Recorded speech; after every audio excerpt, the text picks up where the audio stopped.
বলতো আমাদের এই গলতপুরে কোন রাস্তা দিয়ে সবচেয়ে বেশি লোকজন হাঁটাচলা করে? আমার তো মনে হয় স্টেশনের রাস্তাটা। হ্যাঁ পাঁচু ঠিক বলেছে। কেন?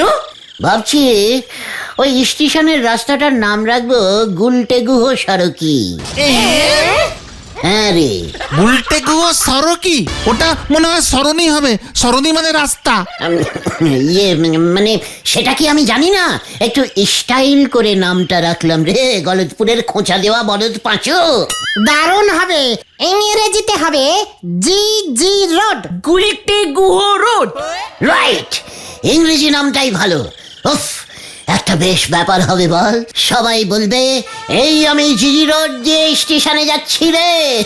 ঠিকানাতেও সবাই লিখবে এত বাই এতর এত জিজি রোড গলদপুর। গোলটে মামাকে জয়। দাঁড়ো দাঁড়ো দাঁড়ো দাঁড়ো, তোমার নামে রাস্তা তুমি ঠিক করবে? কে রে ভেন্ডি, আমি ছাড়া এই গলদপুরে আর কে ঠিক করবে রে সন্দেহবাতিক বলদ পাঁচু? এই যে গুলটে মামা, তুমি না ঘ্যাচ কলা করতে পারো, শুধু শুধু বড় বড় ডায়লগ দাও। হোয়াট হোয়াট ঘ্যাচ কলা? ঢিলা, তুই জানিস না তুই একজন মহাপুরুষের সাথে কথা বলছিস? তুমি একটা ভীতু পুরুষ। ঢিলা পাঁচু, আমার সারা শরীর কাঁপছে, কিন্তু তোরা তোদের লিডারের অপমান দাঁড়িয়ে দাঁড়িয়ে সহ্য করছিস। শেষ পর্যন্ত এই ঢিলা আমাকে ঘ্যাচ কলা বললো। ঠিক আছে ঠিক আছে ঠিক আছে, শান্ত শান্ত উল্টে মামা। এই কি ব্যাপারে ঢিলা, তুই এমন সব কথা বলছিস কেন রে? কি হয়েছে? আগে আমাদের গরমের ছুটি 1 মাস ছিল, তারপর সেটা কমে হলো 20 দিন। এখন শুনলাম হেড স্যার নাকি গরমের ছুটি মাত্র 10 দিন করে দেবে। কেন? কেন কেন? হেড স্যারের মতে এখন নাকি সারা বছরই গরম পড়ে, তাই আলাদা করে আর গরমের ছুটি দরকার নেই। হোয়াট? গরমের ছুটি বন্ধ করবার হেড স্যারকে? গরমের ছুটির আনন্দ উপভোগ করা তো ছাত্রছাত্রীদের জন্মাহত অধিকার। ওটা জন্মগত অধিকার হবে গুলটে মামা।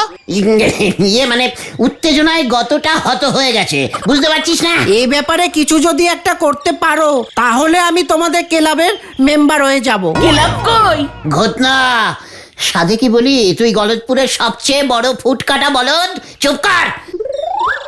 ঢিলাদের এই বিপদে ওদের পাশে দাঁড়ানো আমাদের কর্তব্য। তোরা কি বলিস? ঠিক ঠিক। আলবাত ঠিক। ঠিক আছে ঢিলা, ব্যাপারটা যখন আমার গানে তুলেছিস তখন আমি তোকে ডবল কথা দিয়ে বলছি যে গরমের ছুটি এবার থেকে 6 মাস করে দেব। ঠিক আছে, আমিও দেখবো তুমি কত বড় লিডার হয়েছো। ঢিলাও আমাকে চ্যালেঞ্জিং দিচ্ছে। তোমাকে এত বড় চ্যালেঞ্জ নিতে কে বলেছে? 6 মাস গরমের ছুটি? এটা কি সম্ভব? হোয়াট সম্ভব না? হেড স্যারের মতে সারা বছরই যদি গরমকাল থাকে তার মধ্যে মাত্র 6 মাস গরমের ছুটি থাকতে পারে না। বছরে কটা মাস থাকে বলো তো? এখন 12 মাসে 1 বছর ধরে চলে হেড স্যার, দরকার হলে 28 মাসে 1 বছর করে দেব। জয় গুরু। হয়ে গেল। শোন, এই আমি তোদের বলে দিলাম, বিকেলের মধ্যে যদি আমি এর বিহিত একটা না করতে পারি তবে আমার রাস্তার নাম জি জি রোড রাখবো না। সেটাই ভালো। ঘটনা, বাড়ি যা তোরা, বিকেলে গাছতলা থেকে বসবো। কি জানি মাথা থেকে আবার কি প্ল্যানিং বের হয়। এই চল চল।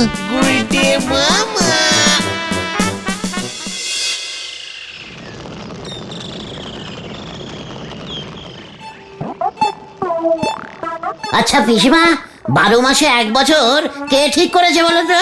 সে আমি কি জানি রে হতচ্ছাড়া। বাংলা মতেও কি তাই? কেন রে, বাংলা মতে বছর কি আলাদা হবে? মুখ্য কোথাকার। না মানে বলছিলাম, পঞ্জিকা যারা লেখে তাদের বলে 28 মাসে 1 বছর করা যায় না। বাজে কথা কম বল। রান্না হয়ে গেছে, চানটা করে খেয়ে আমাকে উদ্ধার করো। তোমার ওই পঞ্জিকাটা যে লিখেছে তাকে তুমি কি চেনো পিসিমা? মুখ পোড়া, তুই গেলি নাকি? এই তো যাচ্ছি। আচ্ছা গুলটে মামা, স্কুলে সব ছাত্ররা যদি সোয়েটার পরে স্কুলে যায় তাতে লাভ? গরমে সোয়েটার পরলে হেভি গরম লাগবে, সবাই দরদর করে ঘামবে, আর হেড স্যার ছুটি দিয়ে দেবে। কে রে পাঁচু? ওরে গলতপুরের ফুলিং বলদ ঘটন, সোয়েটার গায়ে পড়লেই হেড স্যার ভাববে শীতকাল, তখন ওই 10 দিনের গরমের ছুটিটাও ক্যান্সেলিং করে দেবে। ঠিক ঠিক। শোনো গুলটে মামা, 12 মাস কড়া গরম একমাত্র সূর্যি মামাই করতে পারবে। রাইট, ভেন্ডি একদম ঠিক বলেছে গুলটে মামা। ওই সূর্য যদি আমাদের গলতপুরের উপর সারা বছর ডাইরেক্ট কড়া আলো ফেলতো না, তাহলে সব সমস্যার সমাধান হয়ে যেত।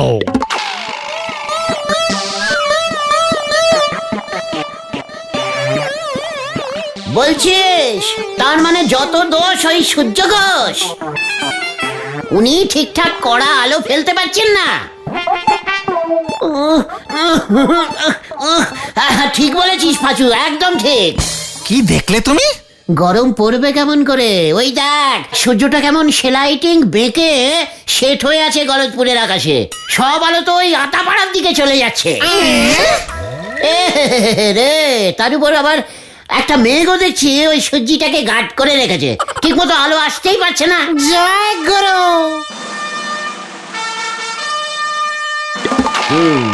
বুঝলাম। কি বুঝলে তুমি গুলটে মামা? সূর্যটাকে গলতপুরের আকাশে ঠিক মতো সেটিং করতে হবে, বুঝেছিস? আর সামনের মেঘগুলোকেও খোঁচা মেরে সরিয়ে দিতে হবে। হ্যাঁ রে। কিভাবে গুলটে মামা? সূর্য তো সেই কত উঁচুতে আকাশে। মহাপুরুষ হতে গেলে এমন মহা কাজই করতে হবে রে। তুমি আকাশে উঠে সূর্য সেট করবে? দরকার হলে তাই করব। কিভাবে? কিভাবে? অনেক উঁচু একটা মনুমেন্ট বানাবো, একদম আকাশ পর্যন্ত। তুমি মনুমেন্ট বানাবে? ইয়েস। কি দিয়ে? বাঁশ দিয়ে। জয় গুরু। চলে আয়। কোথায়? হারাধন ডেকোরেটার্স।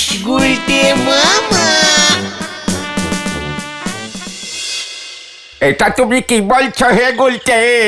বাঁশের মনুমেন্ট? আগে হ্যাঁ হারাধনদা, আপনি কি ভেবেছেন বাঁশ দিয়ে শুধু প্যান্ডেলই বাঁধা যায়? আমি তো কোনোদিনই মনুমেন্ট বাঁধিনি বাবা। এবার বাঁধবেন। ইতিহাস বইতেও তো হারাধন ডেকোরেটার্সের নাম উঠে যাবে। তখন দেখবেন কত দেশ থেকে মনুমেন্ট বাঁধার অর্ডার পাবেন আপনি। হ্যাঁ হ্যাঁ, সবাই বলবে গলতপুরের মনুমেন্ট তৈরি করলো হারাধন ডেকোরেটার্স। হারাধন ডেকোরেটার্স আবার কে? সরকার থেকে পুরস্কার ঘোষণা হয়ে যেতে পারে। আপনার বিজনেসের কি অ্যাডভার্টাইজিং হবে আপনি একবার ভেবে দেখুন। দোকানের নাম চেঞ্জিং করে বড় বড় করে লিখবেন হারাধন মনুমেন্ট ডেকোরেটার্স। ও হারাধন দা, কিছু বলুন? ইয়ে মানে বলছিলুম কত ফুট উচ্চতা হবে মনুমেন্টের? অনেক অনেক অনেক ফুট, একদম ওই আকাশ ছবে ওই মনুমেন্ট। ফুটের উপর ফুট, তার উপর foot, foot foot foot foot foot শেষই হবে না হারাধনদা। অত বাঁশ কি আমার আছে? দূর, বাঁশের আবার অভাব আছে নাকি? দরকার হলে জঙ্গলের বাঁশঝাড় থেকে বাঁশ কেটে আনবেন, আশেপাশে সব ডেকোরেটার্সের বাঁশ আপনি ভাড়া নেবেন। তা কতদিনের জন্য মনুমেন্টটা থাকবে? ইয়ে মানে ভালো হলে রেখে দেবো চিরদিন। পাড়ার ছেলেরা মনুমেন্টে উঠে ঘড়ি ওড়াবে। ওরে বাবা, বাঁশের ভাড়া কে দেবে? আরে টিকিট করে দেবো তো। 5 তলা পর্যন্ত 20 টাকা, তারপর 40 টাকা, আর মনুমেন্টের সামনে দাঁড়িয়ে ফটো তুললেই 1000 টাকা। বাবা বাবা, বেশ ভালো বলেছ তো। মনুমেন্টটা কোথায় হবে বাবা? কোথায় করা যায় বলতো পাঁচু? স্কুল মাঠে? ইয়ে মানে আগে দেখি মনুমেন্টটা কোথায় বসালে ওই সূর্য পর্যন্ত পৌঁছানো শর্টকাট হয়ে যাবে। দেখি রে, এখানেও তো দেখছি সূর্য দেখা যাচ্ছে। এখানে বসিয়ে দেবো নাকি? একেবারে আমার দোকানের সামনে?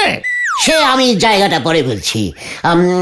আপনি আরো 10-12 হাজার বাঁশ জোগাড় করুন, বুঝেছেন? এই চল রে ভাইটুগন, জায়গাটা পছন্দ করে আসি। ওরে বাবা, 10-12 হাজার বাঁশ লাগবে। আমার তো মেরে কেটে সতীনের কাছে। এত বাঁশ এখন আমি কোথায় পাবো? এত বড় একটা অর্ডার তো হাতছাড়া করা যায় না। দেখি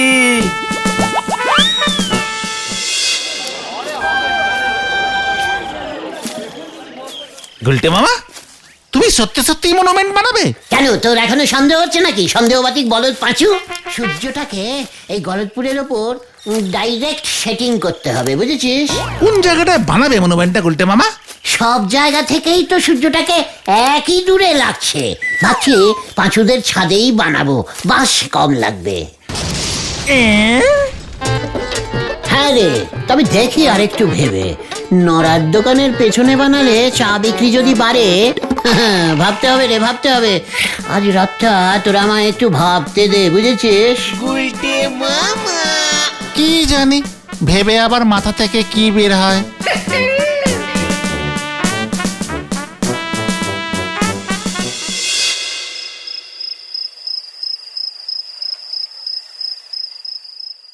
মনুমেন্টের উপরে উঠে সূর্যি মামাকে সেট করে দিলেই গলতপুরে এমন গরম পড়বে না, হেড স্যার বাছাধন টেকটি পাবে তখন। কিন্তু এত উঁচুতে মনুমেন্টের উপরে উঠতে মাঝপথে যদি কোনো এরোপ্লেন চলে আসে, ঠিক আছে, একটা লাল কাপড় নিয়ে উঠতে হবে, সঙ্গে জলের বোতলও রাখতে হবে।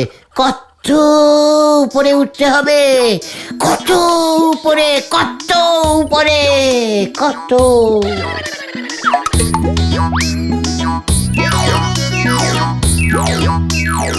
গুলটে মামা সাবধান! এই, আমার চটিটার খেয়াল রাখিস। গোলটে মামা কি? জয়! ওরে বাবারে, আকাশ এখনো তো অনেক দূর। পৌঁছতে পৌঁছতে সন্ধে হয়ে যাবে নাকি? সূর্য ডুবে গেলে তো আবার সকাল পর্যন্ত অপেক্ষা করতে হবে।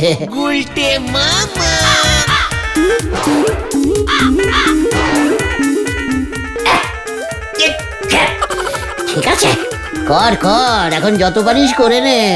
এখন তোদের এলাকায় ঢুকছি, তাই কিছু বলছি না।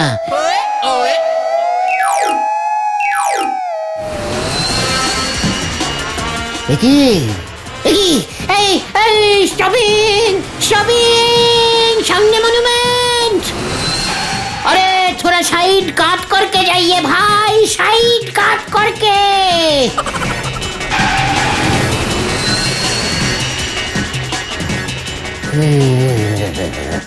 যাক, প্লেনটা জোর বাঁচা বেঁচে গেল।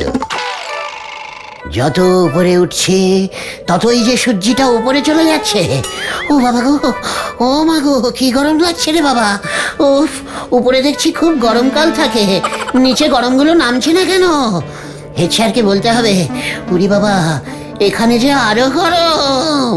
ওরে বাবা রে, ওরে বাবা, আর উপরে উঠতে পারছি না, আর উপরে উঠতে পারছি না। ওরে বাবা,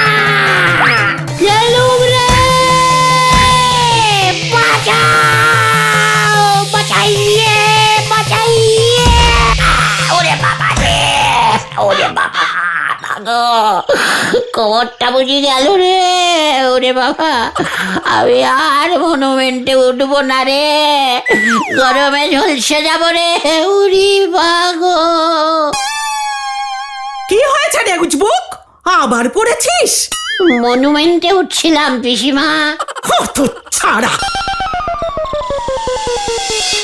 তাহলে মনুমেন্ট ক্যান্সেল? হ্যাঁ, যে কোনো সময় এরোপ্লেন এসে ধাক্কা মারতে পারে। অত উঁচুতে সবসময় লাল কাপড় নিয়ে দাঁড়িয়ে থাকবে কে? ঠিক ঠিক, তাহলে এখন কি করবে? সূর্যের তাপটাকে আমাদের অন্যভাবে বাড়াতে হবে। কিভাবে গুলটে মামা? সেটাই তো ভাবছি রে। ভূগোল স্যারকে বলে দেখবে একবার, উনি তো সূর্য টুর্য নিয়ে পড়াশোনা করেছেন। হ্যাঁ, আমাদের পড়াতেন পৃথিবীর চারিদিকে সূর্য ঘোরে। সূর্যের চারিদিকে মনে হয় পৃথিবী ঘোরে। কোনটা ঠিক গো গুলটে মামা? এক মাস সূর্য ঘোরে, এক মাস পৃথিবী। যার যখন সময় হয় সে তখন ঠিক ঘুরে যায়। ঘুরতে ওদের তো কোনো রকম ব্যাটারি লাগে না। ঠিক ঠিক। তাহলে চলো ভূগোল স্যারের কাছে এক্ষুনি যাই। বলছিস? ঠিক আছে, চল তাহলে। গুলটে মামা,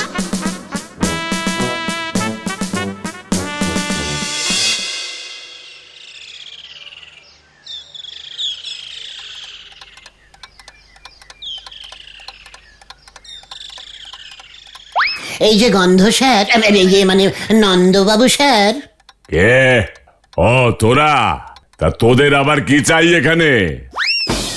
থাকি স্যার, আপনি পারবেন আমাদের সমস্যার সমাধান করতে। আপনি একজন মহান ভূগোল বিজ্ঞানী স্যার। তাই বুঝি? তা কি সমস্যা তোদের? আমরা এই গলদপুরে সূর্যের তাপ বাড়াতে চাই, যাতে খুব গরম পড়ে এখানে স্যার। সারা বছর গরমকাল থাকে যেন এখানে। কেন? আগে স্যার গরমের ছুটি না মানে ভাবছি আইসক্রিমের ব্যবসা করব স্যার। তাই বুঝি? তাহলে তো আমাদের এই গলদপুরে রাজস্থানের মতো মরুভূমি থাকলে ভালো হতো। ঠিক বলেছেন স্যার, মরুভূমি অঞ্চলে হেব্বি গরম পড়ে, বইতে পড়েছিলাম স্যার। তাই বুঝি? সূর্যের তাপে বালি গরম হলে আর দেখতে হবে না, তাই তো মরুভূমি অঞ্চলে। আর বলতে হবে না স্যার, পেয়ে গেছি। এই চল তোরা চল। আমরা যাচ্ছি স্যার। যত সব চিংড়ের দল।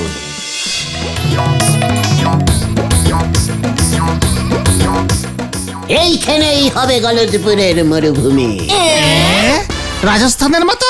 হ্যাঁ রে, আমাদের এই গলদপুরে রাজস্থানের মতন মরুভূমি অঞ্চল বানাতে হবে।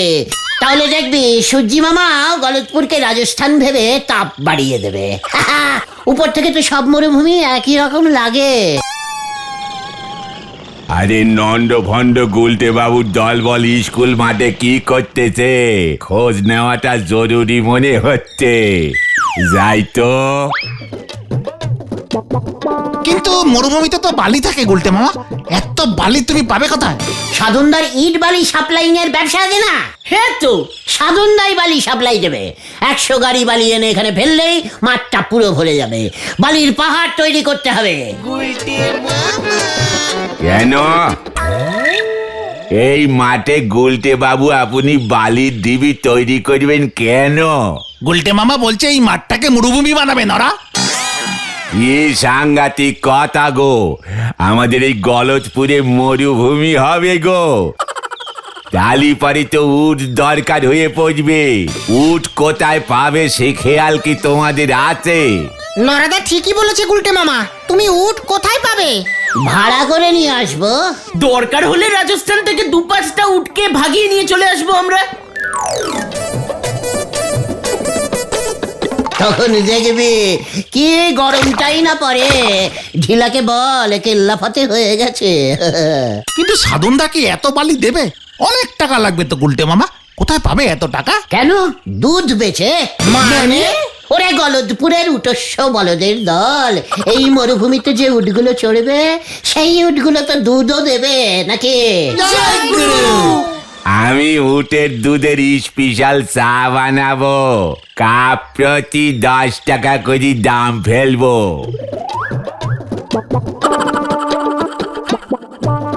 উফ, ভাবলেই না কেমন কেমন কেমন কেমন লাগছে। কি সিন! আমরা গলদপুর মরুভূমিতে উটের পিঠে চড়ছি। উফু, উটের পিঠে চড়ছি। গুলটা মামা তুমিও চড়ো। আসুন আসুন, উটের দুধ 500 টাকা লিটার মাত্র। 500 টাকা মাত্র, 500 টাকা। গরু ছাগল নয়, একেবারে মরুভূমির উটের দুধ। এই দুধ খেলেই উটের মতো জল খেতে হবে না।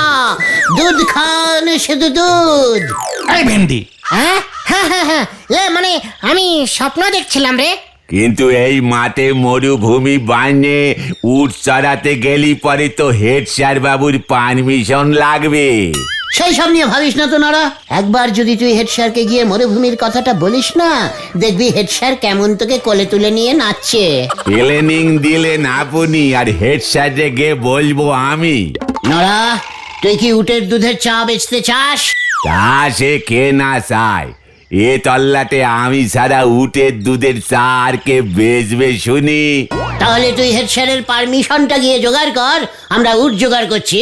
চল রে পাঁচু, ওদিকে অনেক কাজ পড়ে রয়েছে, চল চল। হ্যাঁ হ্যাঁ যাই নরাদা, তুমিও যাও। কার উট কে চড়ায় হরি বল।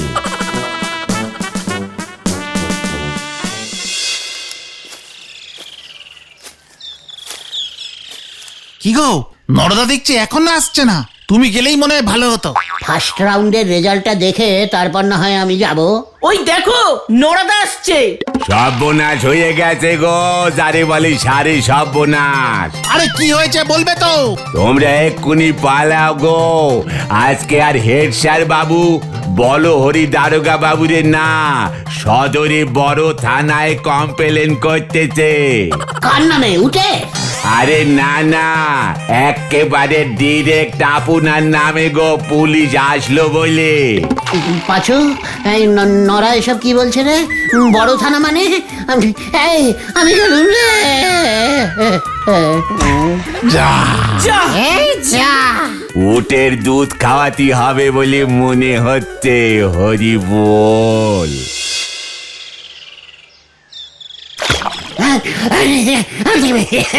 এই আমি কোথায়? আমি কোথায়? তুমি বাড়িতেই।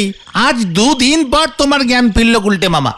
হ্যাঁ, হেড স্যার বলেছে জ্ঞান ফিরলেই খবর দিতে। কেন রে, উটের দুধ নিয়ে আসবে নাকি?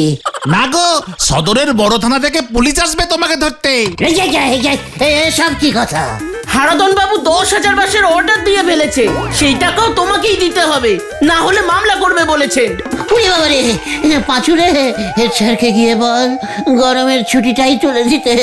আমি গেলুম রে। তাও হেড স্যার মনে হয় তোমাকে ছাড়বে না। হেড স্যারের পুলিশ আমাকে ধরতে এলে বলিস আমি রকেটে চেপে সূর্যিতে চলে গেছি। গুলটে মামা কি আমি আবার 10 বছরের জন্য অজ্ঞান হলুম রে। গুলটে মামা।